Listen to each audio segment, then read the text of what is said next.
The Dragon Empress sat on her throne of crystallized starlight and watched the humans shuffle into her court.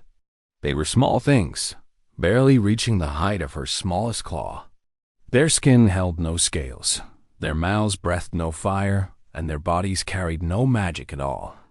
She had seen thousands of species bow before her over the centuries, but none quite so fragile as these. "You are the representatives of Earth?" Her voice rumbled through the chamber like distant thunder. The human in front, a female with graying hair, stepped forward. She wore simple clothes and carried no weapons. "Yes, Empress. I am Dr. Sarah Chan. We come to discuss terms." The Empress almost laughed. Discuss terms. As if these creatures had any position to negotiate from. Her scouts had surveyed their world thoroughly. Humans possessed no natural weapons, no elemental powers, no way to survive in space without elaborate machines. They were perhaps the weakest species the sovereignty had ever encountered. "There are no terms to discuss," the Empress said. "You will submit to the sovereignty or your world will burn. These are the only options life offers." Sarah Chun did not flinch. "We choose submission." A murmur rippled through the dragon court. Most species fought, at least at first.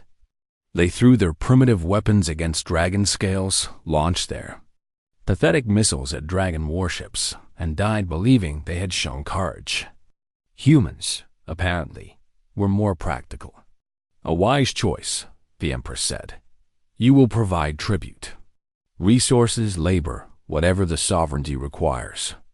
You will send your young to serve in our worlds. You will abandon any dreams of expansion beyond your single planet. Do you accept?" "We accept," Sarah said. Then she paused. "May I ask a question, Empress?" The dragon waved a claw lazily. These humans amused her. "Speak. What do you do when the power fails?" Silence filled the throne room. Several dragons shifted, confused by the question. The Empress tilted her massive head, studying the small human with renewed interest. "Power does not fail," she said finally. "We are dragons. We are power itself." Sarah nodded slowly, as if the Empress had answered a different question entirely. "Then we have much to learn from you." The dragons dismissed humanity after that. They assigned Earth a tribute quota and moved on to more important matters. The sovereignty spanned 400 star systems, commanded fleets that could shatter planets, and had never lost a war in 10,000 years. One weak species more or less meant nothing. Humans began arriving in dragon space within weeks. They came in small groups at first, always polite, always asking permission. They were assigned to jobs no dragon wanted. Cleaning waste recyclers, cataloging supply inventories, maintaining atmospheric processors in stations where nothing interesting ever happened. Work beneath the dignity of beings who could reshape reality with thought alone. The dragons barely noticed them, but humans noticed everything. They noticed how dragon engineers fixed broken reactors by heating them until the metal fused back together, creating weak points that would fail again in months. They noticed how dragon physicians treated disease by burning it out of patients, leaving survivors weakened and scarred. They noticed how dragon administrators tracked supplies by memory alone, losing shipments whenever a clerk died or forgot. They said nothing. They simply worked. A human named Marcus Webb was assigned to a mining station in the Scorpio sector. The station's ore processors kept breaking down, and dragons kept repairing them with brute force, melting stuck gears, welding, cracked housings, forcing damaged components to work through sheer application of heat and pressure. Marcus watched for a week, then stayed late one night and redesigned the entire feed system. He used parts the dragons had discarded as worthless, rerouting flows and adding buffers. The processors ran for 6 months without issue. When they finally noticed, the dragons assumed they had fixed themselves. Marcus said nothing.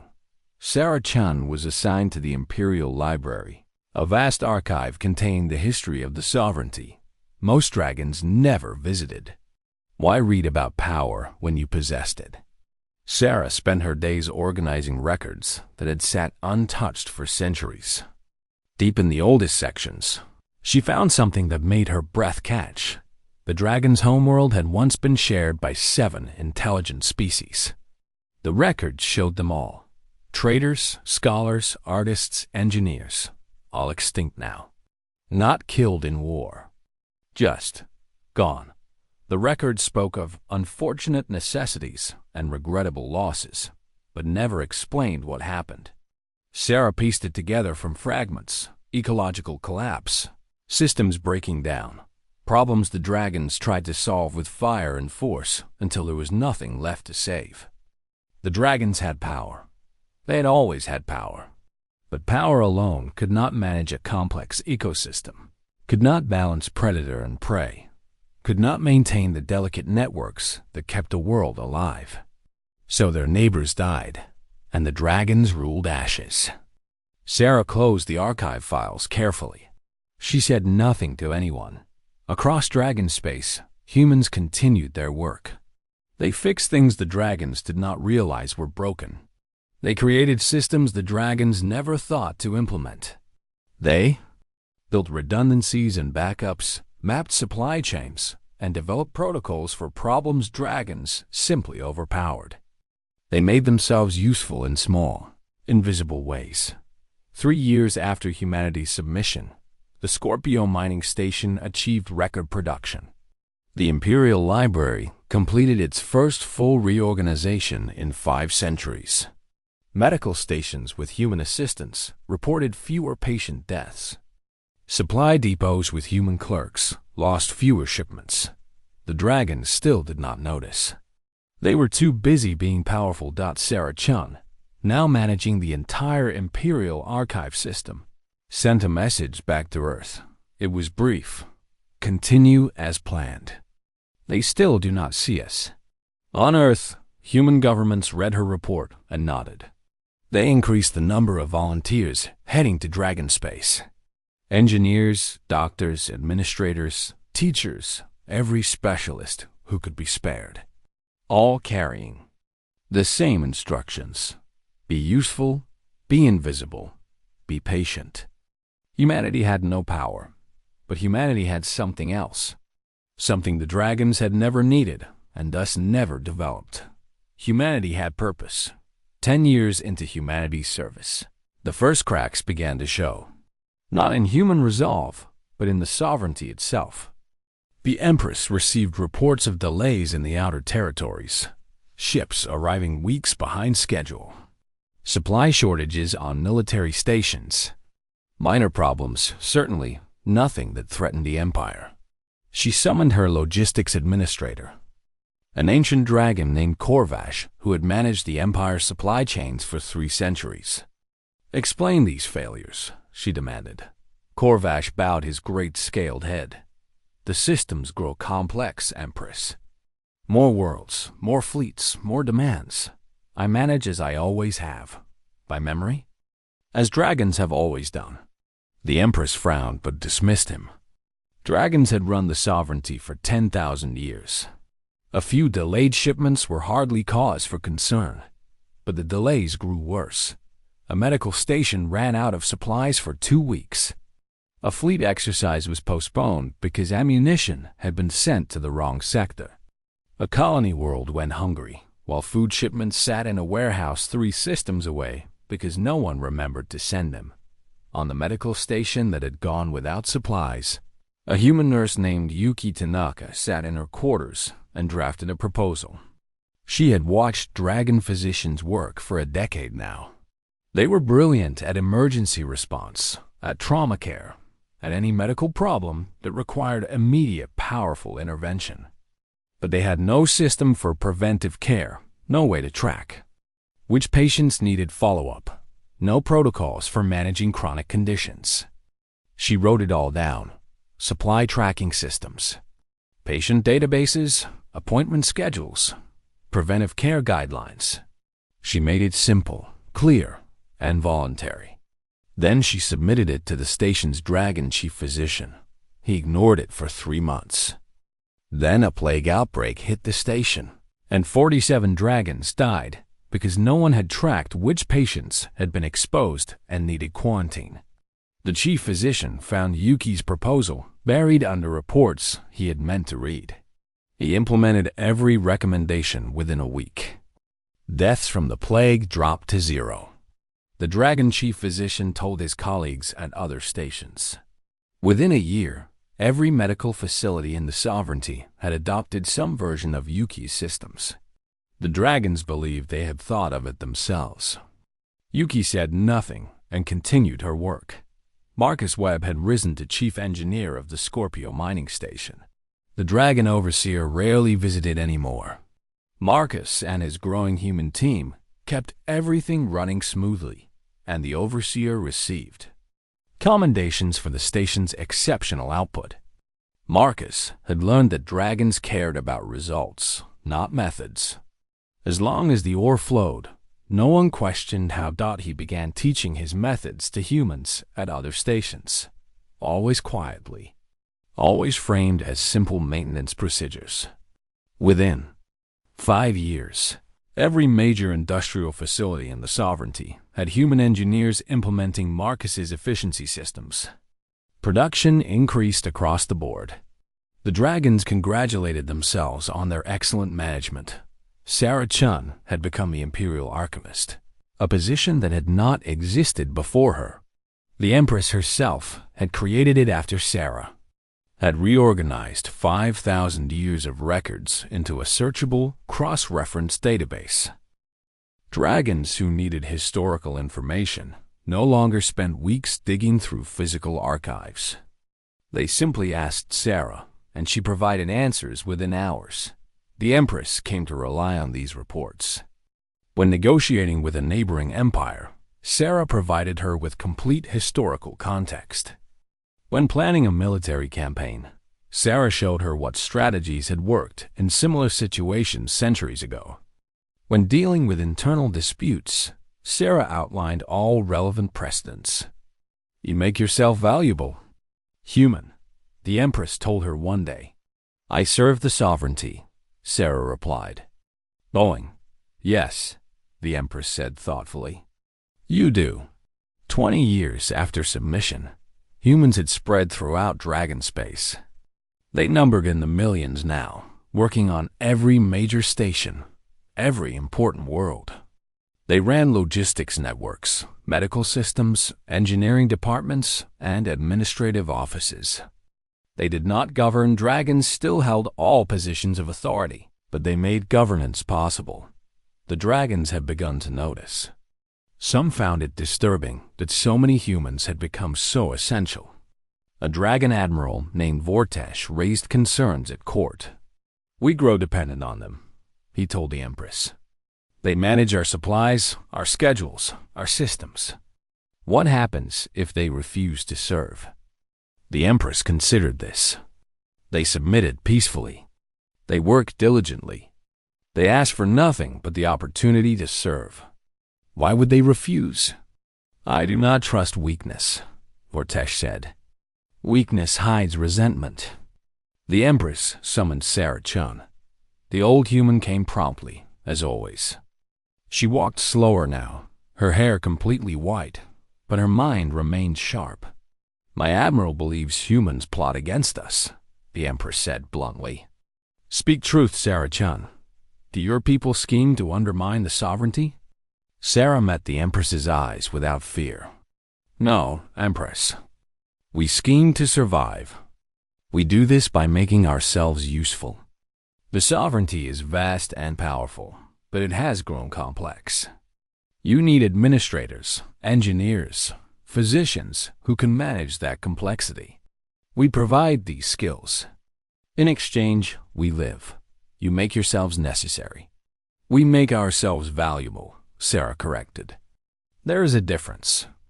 Necessary implies you cannot survive without us. Valuable means you are better with us than without us." The Empress studied the small human for a long moment. "And if we decided we no longer wanted your services?" "Then we would leave," Sarah said simply. But your logistics would collapse within months. Your medical systems would fail. Your industries would lose half their efficiency. Not because we would sabotage them, but because you would need to rely on everything we have quietly been doing for 2 decades. You could do it, Empress. You have the power. But it would hurt. Silence filled the throne room. Admiral Vortesh looked ready to incinerate the human where she stood. But the Empress raised a claw, stopping him. "Honest words are rare in this court," she said finally. "You may go, Sarah-chan." After the human left, Vortesh approached the throne. "She admits they have made themselves indispensable. We should eliminate them now, before they grow stronger." "And lose 20 years of systematization?" the Empress asked. "Watch production collapse? See our medical care return to its previous state? No, the human speaks truth. We are better with them than without them. This is dangerous. Everything is dangerous, Admiral. But some dangers can be managed. Continue watching them. Report anything suspicious. But do not interfere with their work." Vortesh bowed and left, dissatisfied but obedient. The Empress sat alone on her throne, thinking about Sarah's words. About value versus necessity. About the difference between submission through fear and partnership through utility. Dragons had power. They had always had power. But power alone could not manage an empire that had grown beyond one being's ability to comprehend. The humans had identified that weakness and filled it so smoothly that most dragons had not even noticed. The Empress smiled. Perhaps these weak creatures were more interesting than she had initially thought. The plague came from nowhere. As plagues often do, it started on a research station in the Perseus Arm, where dragon scientists were studying quantum crystalline structures. One researcher began forgetting words, then equations, then her own name. Within a week, the entire station had been infected. Within a month, it had spread to 3 nearby systems. The dragons called it the Cascade Plague. It did not kill. It erased. Memories dissolved like morning fog, starting with recent experiences and working backward. Languages vanished. Skills disappeared. Ancient dragons who had lived for millennia found themselves reduced to the mental capacity of hatchlings, unable even to remember how to fly. The Empress convened an emergency council. "Solutions," she demanded. Admiral Vortesh spoke first. "Quarantine the infected systems. Incinerate any ship that tries to leave. Cauterize the infection before it spreads." "It has already spread to 20 systems," another dragon reported. "The infection vectors are unclear. It may be transmitted through quantum communication networks." The council erupted in debate. Some dragons wanted immediate military action. Others suggested abandoning the infected regions entirely. A few proposed using their elemental powers to simply destroy the plague at a molecular level. Sarah Chun stood quietly in the corner where she had been summoned to take notes. She listened to the dragons argue for 3 hours, proposing solutions that all centered on force, on destruction, on power. None of them mentioned research. None suggested studying the disease. None considered treatment. Finally, she cleared her throat. The sound was tiny in the vast chamber, but the Empress heard it. "Speak, Alchemist." "With respect, Empress, none of these solutions address the core problem. You do not understand what causes the plague, how it spreads, or why it affects neural tissue. Without that knowledge, any action you take is guesswork." Vortesh bristled. "We do not need to understand fire to use it. We burn the infection out. And if it has already spread beyond the systems you can burn." Sarah asked, "What if it reaches the core worlds? The capital? You?" Silence fell. The Empress leaned forward. "What do you suggest, human? Let us research it. Give humans access to the infected systems, to medical facilities, to your quantum communication data. Let us study this plague the way we would study anything, carefully, methodically, scientifically. Then we can develop actual treatment instead of just destruction. You are not physicians, Vortesh said. Some of us are, Sarah replied. And more importantly, we are systematic. We document. We test. We verify. We do not simply apply power and hope it works. The Empress considered. The plague was spreading despite all efforts to contain it. 3 more systems had reported cases that morning. If it continued unchecked, it could devastate the sovereignty. You have 1 month, she told Sarah. If human methods fail, we burn the infected regions to ash. Sarah bowed. Understood, Empress. She left immediately and began sending messages across Dragon space.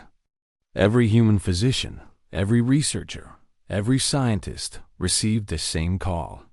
We have 30 days to save the sovereignty. Report to the Perseus arm immediately. They came in thousands. Yuki Tanaka left her medical station. Marcus Webb abandoned his engineering post. Humans from every corner of the Empire dropped their duties and converged on the infected zone. The dragons watched nervously. This was the largest concentration of humans in one place since submission. Some admirals suggested it might be a prelude to rebellion. But the Empress had given her word, and dragons did not break oaths. The humans worked with desperate intensity. They studied the plague structure under microscopes dragons never bothered to maintain. They tracked infection patterns through databases dragons never thought to create. They compared notes across species through communication, networks dragons considered too tedious to use properly. What they found was terrifying. The plague was not biological. It was quantum entangled, spreading through the same neural pathways that gave dragons their elemental powers. The stronger a dragon's abilities, the more vulnerable they were. The Empress herself, the most powerful dragon alive, would be among the most susceptible if infected. Worse, the plague could not be burned out. Fire killed the host but left the quantum signature intact, spreading to anyone who came near. Every dragon the sovereignty had incinerated had actually made the problem worse. Sarah brought the findings to the Empress personally. Your military solutions are feeding the plague. Every destroyed ship, every burned station, every incinerated patient is spreading the quantum signature further. The Empress's eyes blazed with fury, not at Sarah, but at the situation. Then we are defeated? By a disease we cannot fight. You cannot fight it with power, Sarah said. But we can fight it with method. We need to quarantine infected individuals without killing them. Research the quantum structures. Develop a treatment that disrupts the entanglement. It will take time, resources, and coordination across your entire empire. How long? 6 months minimum. Maybe a year. The plague will reach the core worlds before then. Not if we move fast. Not if you give us full authority. The Empress stared at the small human. Full authority over plague response? That would put you above my admirals, my governors, my military commanders. Yes, Sarah said simply. This is not a military problem. This is a systems problem. A logistics problem. A coordination problem. The kind of problem humans are good at solving. Vortesh, standing nearby, hissed with rage. You ask us to surrender control of our own empire? No, Sarah said. I ask you to delegate management of a crisis that requires skills you do not possess. The Empress will still rule. Dragons will still command your fleets and govern your worlds. But for this one problem, let humans do what we do best. The Empress was silent for a long time. Outside the throne room, the Empire continued its slow collapse. Reports came in hourly of new infections, new systems going dark, new dragons losing their minds. Do it, the Empress said finally. Full authority. All resources you require. Save my empire, Sarah-chan. Sarah bowed deeply. We will do everything we can. She left the throne room and immediately began issuing orders. Quarantine protocols rolled out across 400 systems within hours. Medical teams deployed to every infected world. Supply chains were rerouted to prioritize medical equipment. Communication networks were repurposed for research coordination. Dragons watched in amazement as humans transformed the sovereignty's response overnight. Orders flowed efficiently. Resources moved where needed. Research teams shared data in real time. It was organized, coordinated, systematic, everything the dragon response had not been. Marcus Webb converted 12 industrial stations into research facilities within a week. Yuki Tanaka established treatment centers on 40 worlds. Human engineers built quantum isolation chambers. Human physicians developed injection protocols. Human administrators tracked every case, every treatment, every outcome. The dragons had power, but humans had purpose. And for the first time in 10,000 years, the sovereignty learned which mattered more in a true crisis. The plague's advance slowed, then stopped, then began to recede. 3 months after Sarah received full authority, the first dragon was cured. The quantum entanglement had been disrupted through a carefully calibrated treatment that took 2 weeks of constant monitoring. It worked. Within 6 months, the plague was contained. Within a year, it was eliminated. The sovereignty survived. But it was not the same empire it had been before. 5 years after the plague, Sarah Chun walked through the imperial palace gardens. She was old now, truly old, her body failing in ways dragon medicine could not fix.